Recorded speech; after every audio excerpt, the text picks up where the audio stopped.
Let's celebrate neurodiversity with Lyla's story.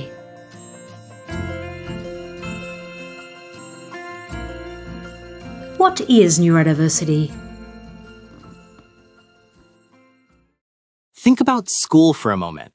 Some people learn best by listening, others by reading, others by moving, doodling, or pacing.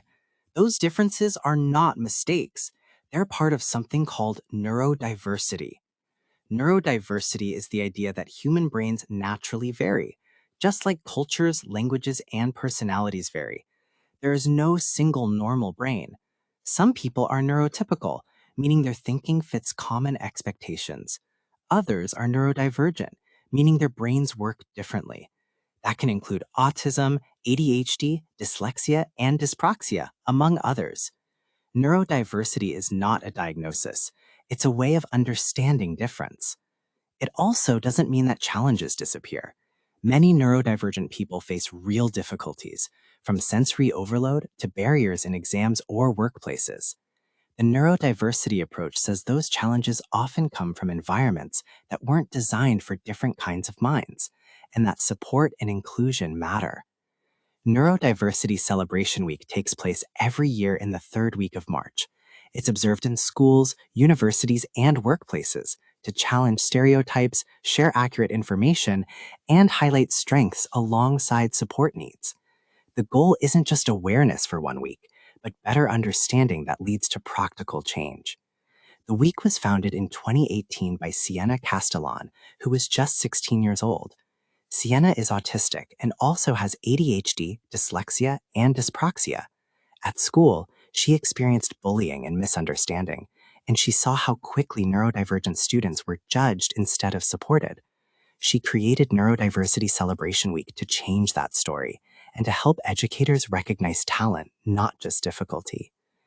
At its core, this week reminds us that when we design classrooms and communities for different minds, everyone benefits.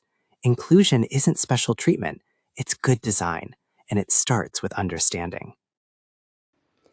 Lyla's story, written and illustrated by Hampson. Here is the city. Grey, black, brown. Here is the school, tucked away downtown. Here is Lyla. And this is Lyla's story. Lyla dreams away the blue-beige noise. She doesn't play with others, in their games or with their toys. Lyla sits in silence, watching children play. She sits here in silence, day after day. Today, something is different. There is no one else in sight, but a dog who stares at Lyla. Her fur is black and white.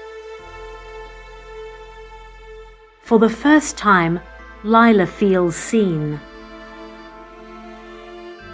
As kind brown eyes meet pools of green.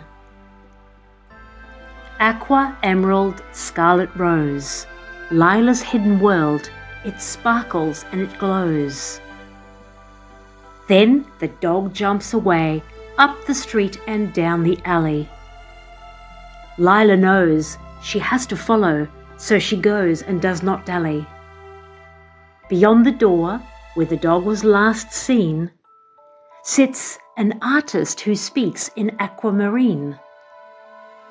Lyla returns to watch every day, and soon the painter invites her to stay. Turquoise, crimson, lime and sage, worlds burst into life from a once blank page. The dog stays close, she watches and waits to see what it is that Lyla creates.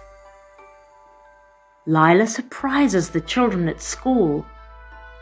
For each child a gift, and there is only one rule.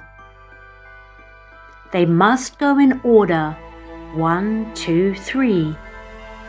The children step back, and what do they see? A beautiful butterfly appears on the wall. Each child's gift is part of the whole. I am no longer silent, I now have a voice. Coral, pearl, and amber, my paintings are my voice. My name is Lyla, and this is my story. The end.